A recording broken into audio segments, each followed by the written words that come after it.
Okay, let's see what song I want to sing today. Honestly, I've been really into it's like I'm laying down all my religion. I'm laying down. You ever heard that song? No. Simple Gospel? No. Oh my goodness, dude. It's the United Pursuit. Yes, it's so good. I cannot stop listening to that song. Cause I believe in the simple gospel. So Yeah. I for whatever reason I just can't stop listening to that song. What's up, everybody?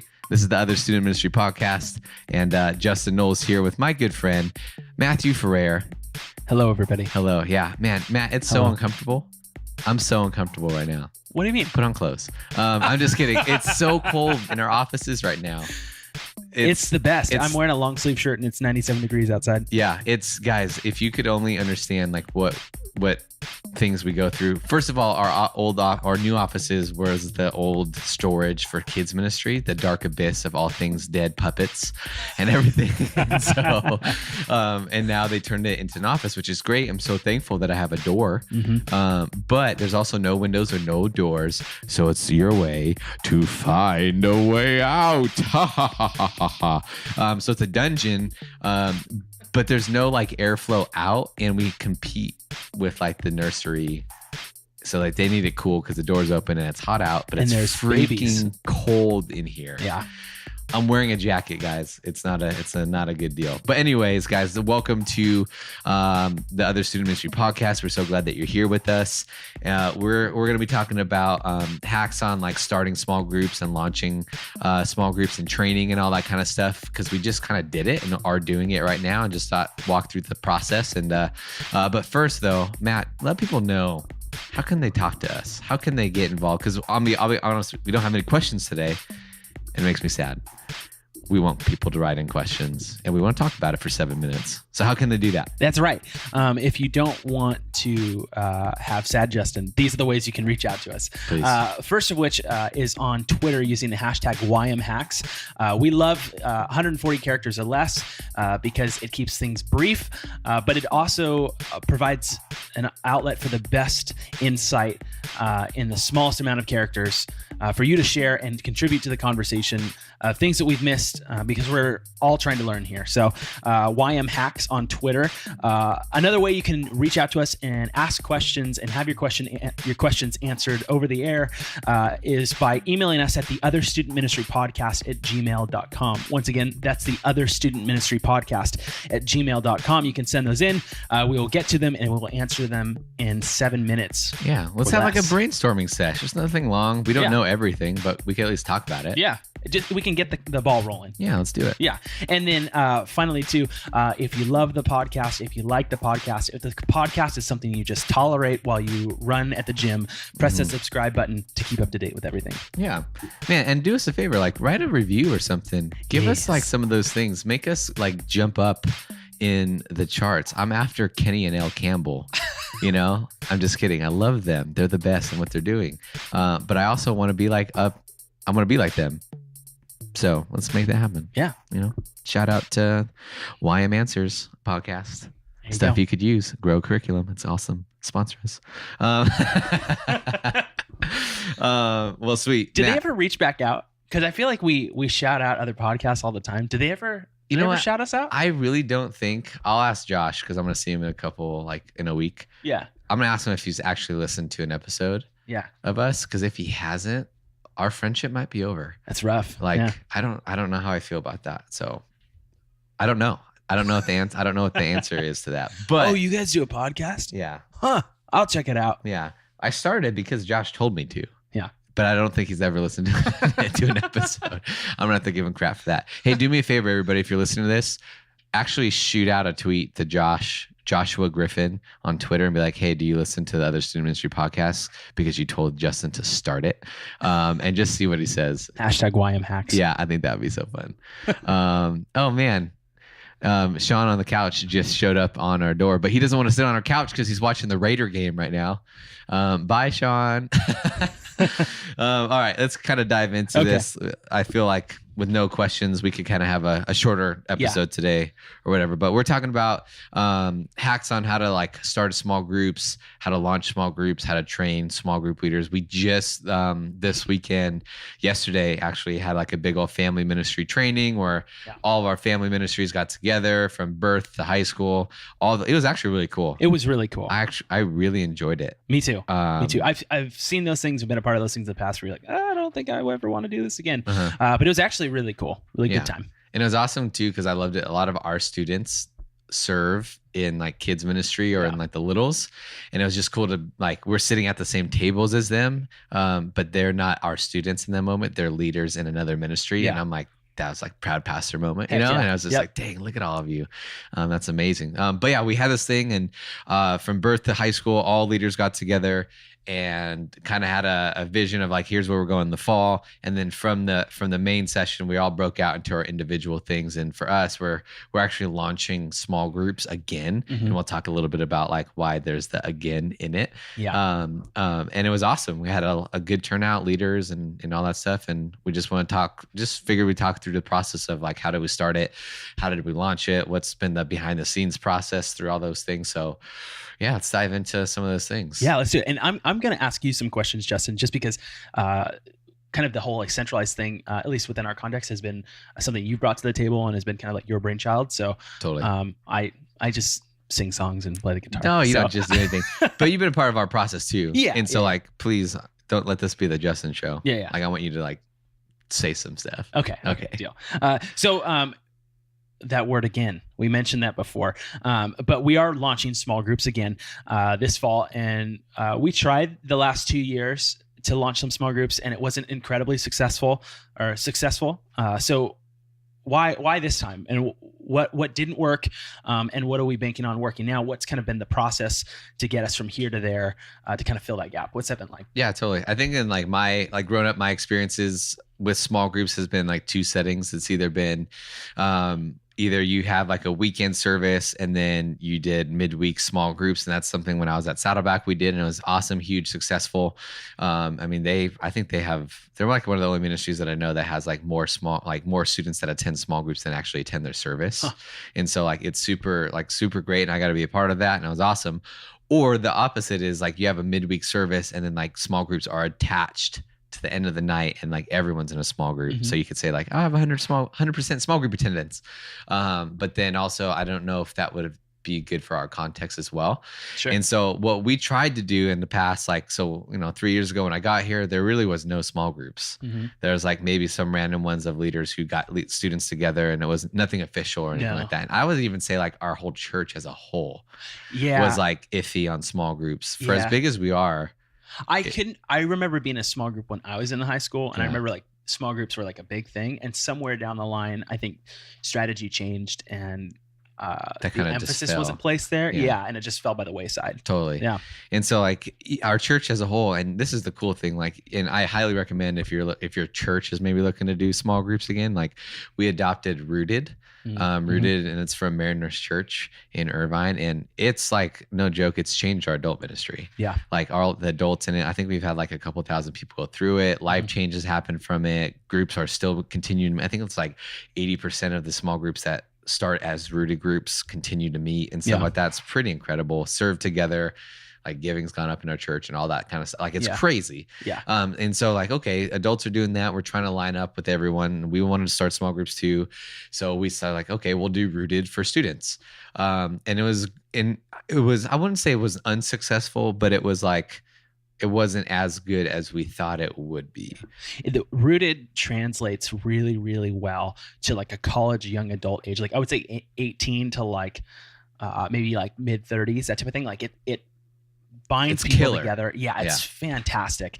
But for high school students, I don't know, maybe like the homework thing, like it was just like a little Yeah. It's hard to get them. Totally. Like Rooted is like a 10-week experience. Basically, like you have like, 10 weeks going through it as a group together. You have 5 days of homework per week. Yeah. There's like a serving experience, a prayer experience, and like all the stuff. So it's like a pretty high commitment, which is great. I think small groups should have a commitment. But when it comes to like the lives of our students, and maybe you know this in your context of ministry, if you're listening, like I think our students are busier than ever. Yeah. Like they're involved in so many after school stuff or clubs or sports or whatever, trying to get that, whatever they need to get on their resume for college. Right. And like what we've noticed is like, yeah, we had 0 small groups when we launched this thing. And granted, I think that the percentages when we did start it, we did it for 2 years. I think it was like we went from 0% of kids in small groups to 25% of kids in small groups, which is I'll take it, like a 0 to 25% is pretty good. But like I feel like we could have done better. And I think one of the main reasons why it didn't work is just because we were asking for too much, too many days. Yeah. Like for us, in our context, we have a Wednesday night service, junior high and high school. We push kids to go into service with their parents and attend church and serve. Like that's like the main thing. And then what we were doing is like asking for another day of students giving up during the week to join a small group. And we just noticed that our students were choosing 2 out of the 3 days, 2 out of the 3 things. And I'm like, man, that's not, I don't want to take them out of serving, totally, or I want them to join a small group, or they could join a small group and not come to Wednesdays. And so we just kind of had to like rethink it all. And so like, I really think that's why it didn't work for our context, like how we're set up. It just that didn't work. So we had to try to like rethink of like, okay, how can we make this available to a majority of our students? Yeah. No, that's great. What are small groups going to look like now? Like in this season, so we're not going to do the kind of like different week, different like multi-shop like in homes. Yeah, we're not going to do like the mall church. Come pick your situation. Like what are small groups going to look like at this point? Yeah. So after like a lot of prayer and like a lot of like talking with their team and a lot of researching, to be honest with you, of like, okay, what else is happening? Who's killing small groups? Who's doing really well? I stumbled upon this ministry in Minnesota, of all places, Eagle Brook. Dude, they got the largest state fair in the world. Do they really? I think so. It's something like that. Dang. Yeah. Actually, I really want to go. A buddy of mine is from Minnesota. Yeah. And we've Joel talked. Casey. Yeah, we've talked about like next year taking time off to go to the biggest state fair in the world. Yeah, because the LA Fair, County Fair, I hate it. It's awful. I really can't stand it. Orange County Fair is and like, but like I just can't stand the fair. Yeah. There's gross food, too many combinations of things that shouldn't be ever together. And like the rides, like, hey, 16-year-old boy who doesn't care about the job, I'm going to put my life in your hands of a job that you really don't care about with an already sketchy ride. No, thank you. But anyways, like this one ministry that I kind of just stumbled upon, we're doing like small groups before their service on campus. And I'm like, that might be interesting for us. And so I talked with the guy over there. Alex is his name. And then kind of was like, okay, dang, this is really big for us. So where we're going is we're actually in the middle of signups right now. Small groups are going to be on campus before service on Wednesday night. So our service is going to be at 7:30. Small groups will go from 6 to 7 on campus in all the classrooms and meeting spaces. And like I'm super pumped for it. Like I'm kind of looking at it as like a one-stop shop. Yeah. Like they get to be in community and then go to service together as their group. And like a lot of people, like when I tell them like, well, why don't have small groups afterwards or make every kid go into small groups? Because we talked about both of those things, right? Like as we've been going through of like, okay, well, what would it look like then to add small groups to the service? And like our thought is like we've developed, and we've talked about this before, Matt, like we have a really good invite culture, right? Like students are inviting friends. Like I think we have like an average of like 5 to 10 new students every service. Yeah. Like every week there's someone who's come for the very first time. And I thought I was like, well, if we have a really good invite culture, I don't want to force kids who like, it's a bait and switch in my, you know what I mean? In my head of like, hey, come to service, but then you're going to be put into a small group and talk about your feelings. Yeah. That would be so awkward. Yeah. And so like, I didn't want to lose that invite culture too. You know what I mean? And then the other one is like, well, what if you, do service as an option like do small groups as an option after service.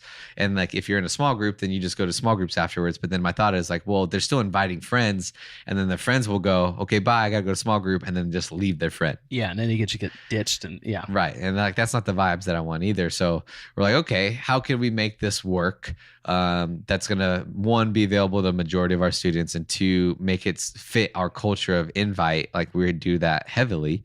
And I'm like, okay, small groups before could be rad. You know, like they could come to small group before service and still invite their friend to come at 7 when the small groups are dismissed, and attend service together, because we also don't do any outside events. Mm-hmm. So all of our events are attached to Wednesday nights, and so all events happen right after service, and also that's why small groups wouldn't work after service, Right? because they'd have to cancel small group to do the event, or we don't do events to go to small groups, blah blah blah, right? And so like we're like, okay, this could work for us. So that's kind of like where we're headed, to kind of hit like everything. Yeah. You know, majority of students come on Wednesday nights anyways, to be in a group beforehand. It keeps our invite culture. It still allows us to do events after service. So it's kind of like, it's kind of making sense for us. And so that's where we're headed. Yeah.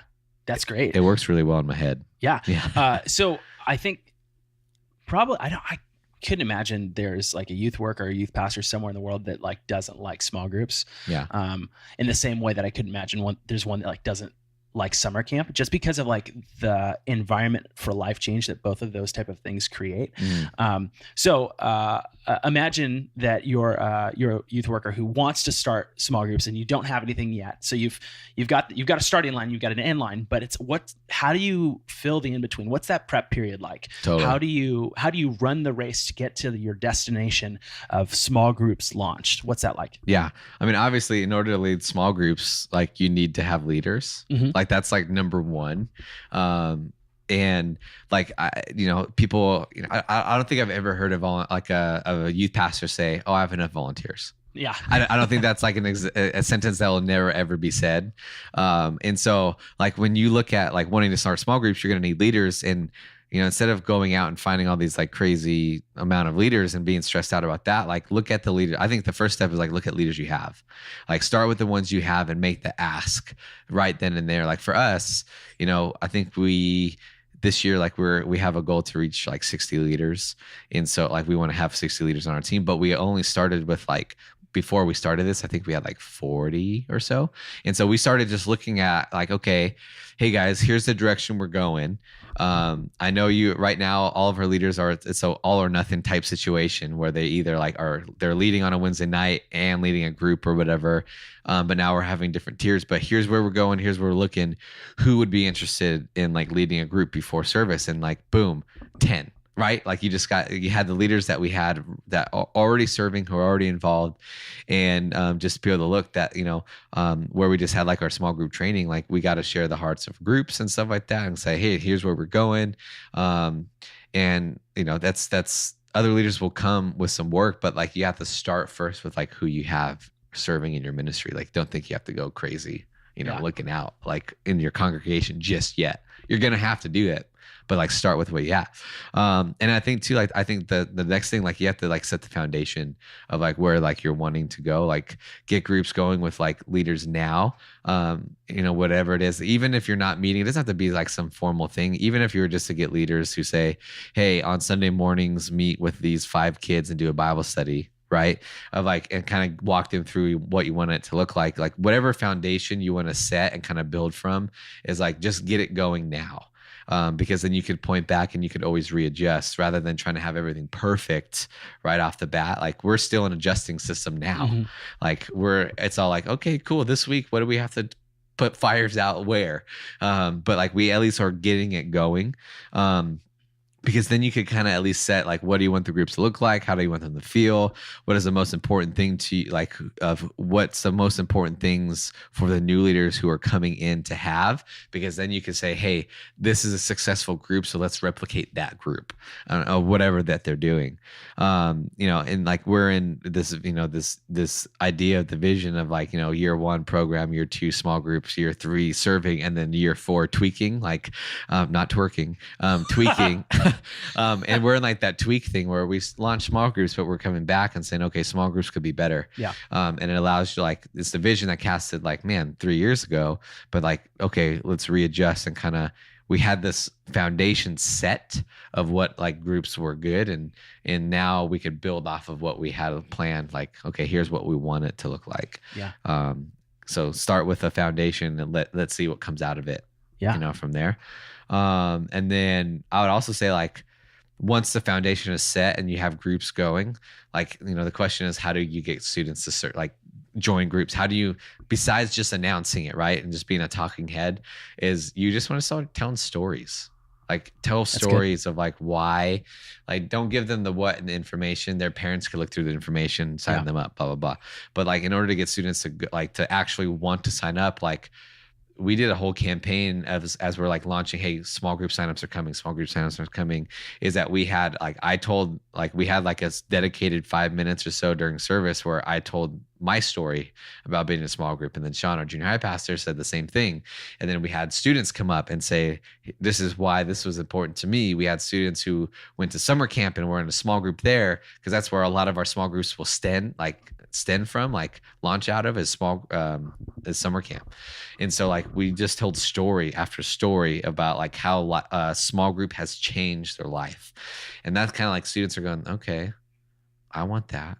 Yeah. Like, I want to be a part of that and that community and have people pray for me and encourage me.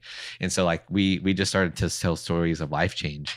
It's a really, really big part of it. Yeah. You know? And so just like with anything. Yeah. You know? Here's one I'm really curious about. How do you go about choosing curriculum for small groups? Because I feel like small groups, I want to get people together in a circle, but then how do you not play Cards Against Humanity the whole time? You know what I mean? Like, how do you make it, how do you pick things that are meaningful rather than just like, oh, we got to fill this time?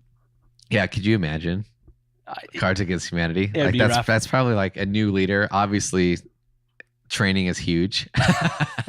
So like, you know, rookie leader, like, oh, let's play cards. Oh, no. Bad. Yeah, I think curriculum is a thing. Like, people love curriculum and people hate curriculum. Mm-hmm. I think my line is like, I lean to have something, because my line is like, curriculum is something, it's not everything. Yeah. And so like, it's something to like stand off of. So when it comes to like curriculum wise, like, there's people who are really into Orange, and Orange is good. And so like, if you're in XP3, like, man, do that's awesome, and you could stand off of that. It kind of, you know, it's pretty broad, it's to a wide audience, so you could kind of adjust it to make it. I mean, I know Lifeway has a good curriculum. I know what we did after we did Rooted, when we at least first started launching, is like, I wanted to do DYM, and like picked and choose some curriculum. I was like, oh, this is cool, and kind of like made a book out of the curriculum that's on DYM to walk through those things, because it's editable and customizable. And then like, for us, you know, what we decided is we're going to make our small groups before service like kind of like a precursor to the sermon. And so like, we're going to do curriculum a month out, or at least a series out, give our leaders like the main point that we want to get across, the main passage that they're going to go through, and like 4 or 5 questions to talk about, and then pray. And so that way, like, community still happens, and then they're still going through scripture together and like discussing it. And that's a really big deal. So like, curriculum, it's hit or miss. It depends on what you want. I think there's a lot of good stuff out there. And so, you know, if you could have the team or people or volunteers who are good at writing, because like, I mean, if you don't have someone who's good at writing and like thinking through like the process, like, your curriculum will only get you so far. Mm-hmm. So you might want to buy some stuff. People have like put in some thought into it, but if you have a good team of curriculum writers, man, put them to use. Yeah. Maybe that's your spiritual gift, is like writing and processing through a teenager's eyes. Who knows? That's cool. You know, they're walking through. So I'm for it if you need it. Yeah. 100%. Yeah. Mm-hmm. And then I guess I have one last question is, what are some things when you're gathering your small group leaders and then you're going to train and equip them? What are a few things that they need to know how to lead an effective small group? Yeah, totally. I think so. We went through, right? We just did a whole training, and a majority of it was on our training how to lead a small group effectively. And honestly, like, I've been leading a small group since I was 12. Mm-hmm. Like, when I was 12 years old, I started leading a group of second graders. and like all the way to senior year. Crazy. And so like I've been leading a group. So something that like I think let me just run through maybe some of the things that we taught like some of our small group leaders. Would you be down for that? Just because like it's a lot of good, like just thinking through of like, man, we want them to be there. And half of like majority of small groups anyway is relational ministry, is like half of it is just being there. So like what we do and what we expected out of our leaders, like number one, like is you have your meeting time and then you have your plus time. And so like you have your small group on Wednesday night, blah, blah, blah, or whatever you meet. But like part of, we ask them weekly to come into our world. And so it's like an expectation for our leaders to go into their world. So like games, plays, like I swear to the Lord Jesus, if I never had to go to another musical, another episode of Hairspray of my life, like I've literally prayed, Matt, in just confession time, like during like, would it be bad? And so like, would Jesus judge me if I full on left during intermission and asked for my money back? Right. And just, and it's just, man, but you go because like when they're there, it's not about how good it is. It's like, they're just stoked that you're there. So like going to the world, like I think like a small group leaders, like when you're doing like this, we'll do a mini training session right now, guys. Ready? Is like one of the best things as a leader is like you affirm who they are, speaking to their character, see things in them and point them out because they don't point them out in themselves. Is that ask questions, play 20 questions with them without them knowing, hey, who are you? What's your name? What school do you go to? Are you involved in any clubs? Are you in any sports? What's your family like? Do you have any brothers or sisters? Is your family religious? Do they go to church? Like just all these questions and to kind of get to know them. And obviously like spend time outside of the meeting time of like coffee, go to church together, invite them to, to go to dinner, share real life with them. Like that's like just a little part of like what relational ministry looks like. And I think the biggest thing too is like when you have to like know your audience and know like the youth culture when it comes to like student ministries is like developmentally, you have to understand developmentally where your students are at. That's good. Right. That's really good. And like, so if you're leading them and like, you're going to get frustrated if you don't understand where they are.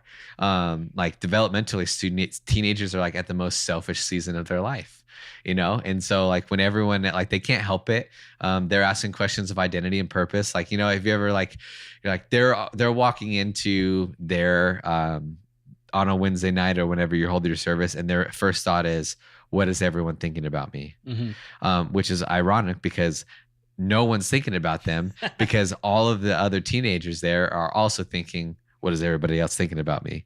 And so no one's thinking about them really. Like so they're just like worried about that.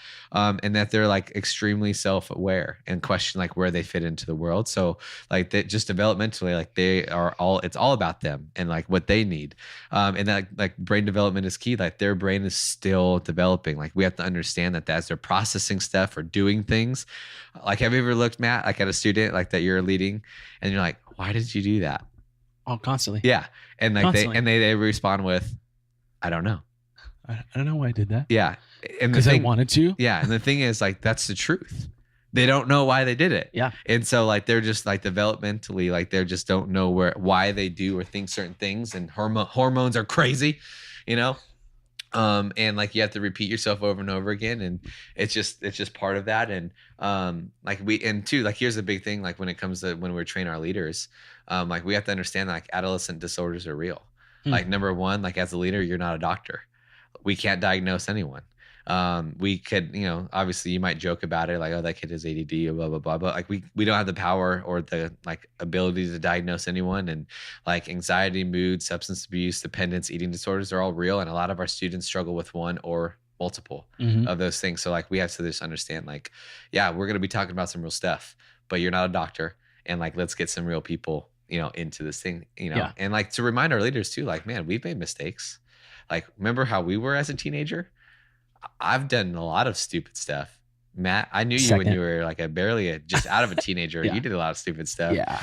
And so, it's just kind of walking through, like kind of reminding ourselves, like, okay, where they're at, that's where they're at. It's a really big deal. Yeah. And you as a leader can, how they perceive the church, how they perceive God can be a lot, can really like stem from how you as a leader like lead them through that season. Totally. Difficulty You can and that make type or of thing. break it. Yeah. Like, yeah. which is a lot of responsibility. It is. Because like, let's say, I always tell our leaders, like, watch your face. Right? Like if a student comes to you and like confesses something to you and you go like, oh my God, are you serious? Like, that if you respond like that way, like you've just devastated that student and they're never going to tell you anything again. Yeah. And so, just kind of like, watch your face and, how you respond. Like, let's just get real for a second. Let's say a student comes out, hey, I'm struggling with homosexual thoughts, same sex attraction, or they're just straight up like, yeah, I'm gay. Right. And then and how you respond to that will determine how they will view the church and your ministry. Yeah. Like for the rest of their time. And so like just knowing where they're at and getting to know them and kind of walking through some of those things is a really, really big deal. And I'll kind of end with this, like the last, here's something that we walk through with our leaders, like with small groups. And then we could ask one last question and kind of go from there. Like with the leaders, especially like if you're leading a small group, this is a couple things that we shared. Like there's 6 roles for you as a leader. Number 1 is you're a spiritual leader.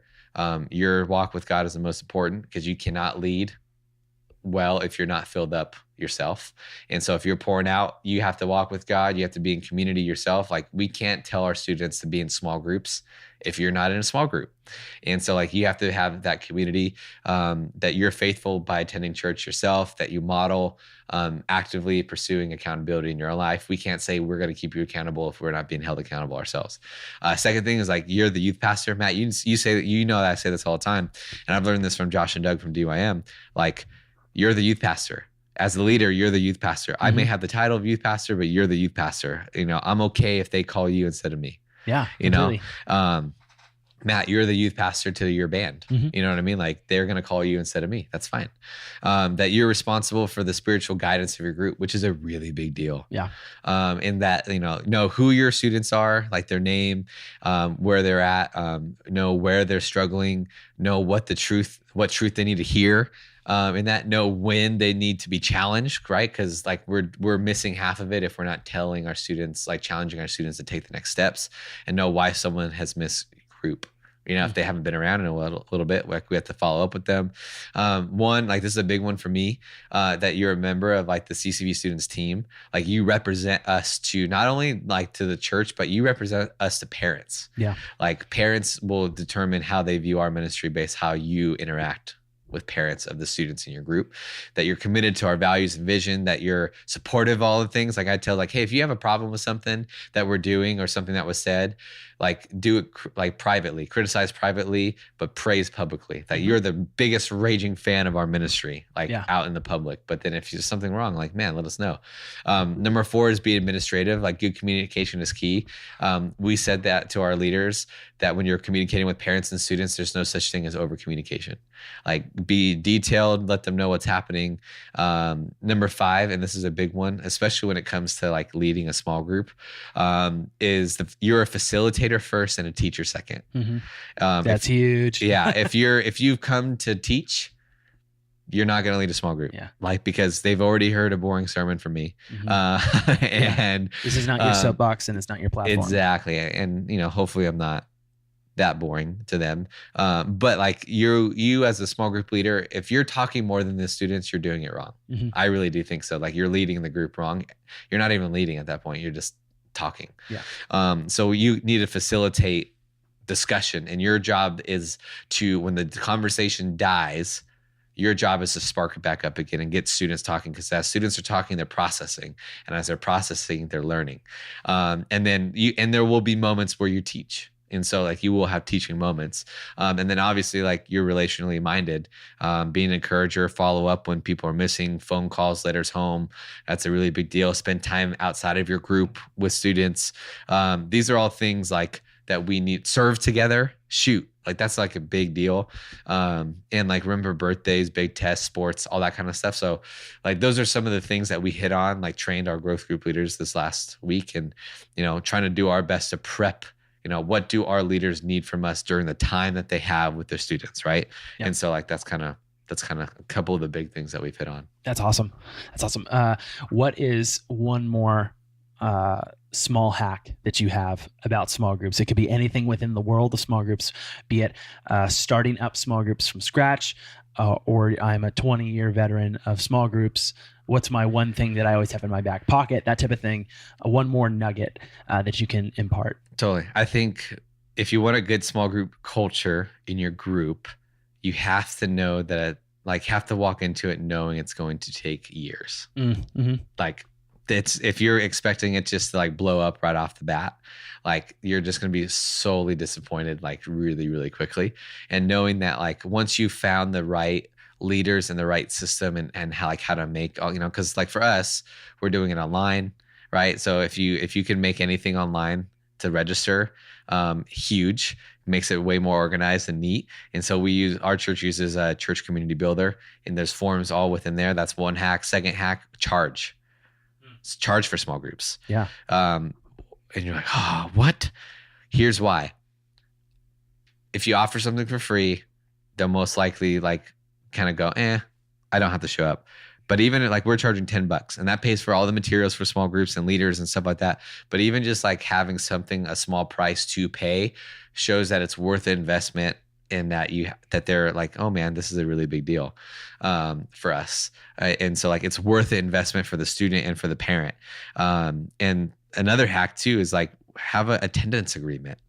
If you go on ccvsocal.com/students, you can walk through our registration process. There's an attendance agreement where both the parent and the student have to click, because we say, hey, if you miss more than 3 without letting your leader know, because we will fill up, we are going to drop you because there's going to be a waiting list, and we could get a student who actually wants to be a part of those things. And so just setting the tone right off the bat. And I think another hack too is because the leaders are going to you have to give and take with leaders, and oh, I could do this, but I can't do this, is that it's way easier to start firm and loosen up later than it is to start loose and try to tighten the reins later. So you're going to, starting something, you're going to have to start pretty no, yes, no, you can't do that. No, you can't do that. Yes, you can do that.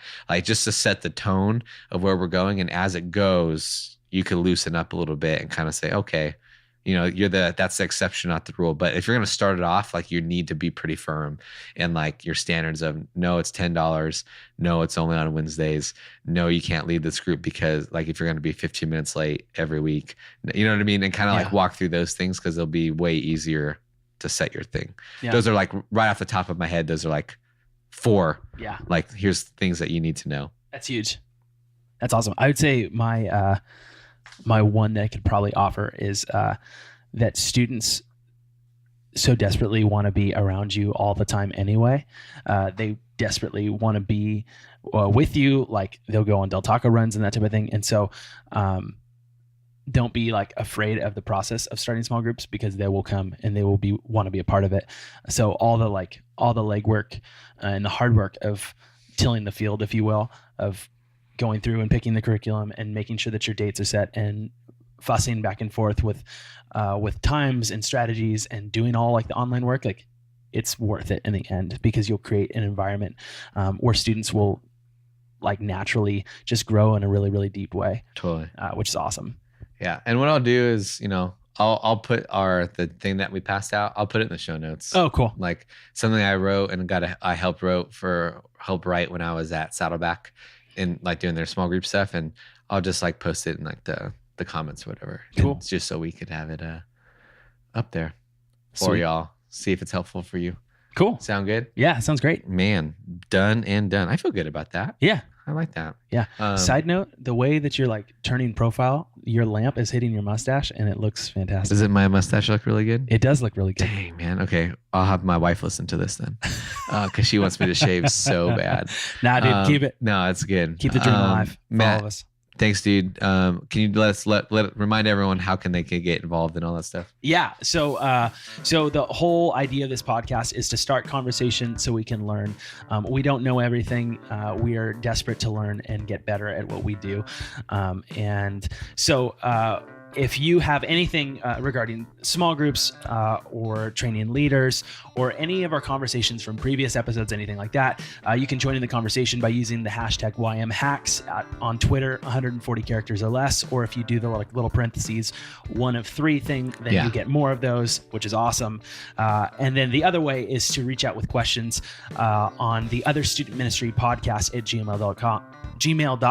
Once again, that's the Other Student Ministry podcast at gmail.com. Those are 2 great ways you can join in the conversation. Once again, you can subscribe and share the podcast, and then do us a favor. We would love you forever. Would you write a review on iTunes?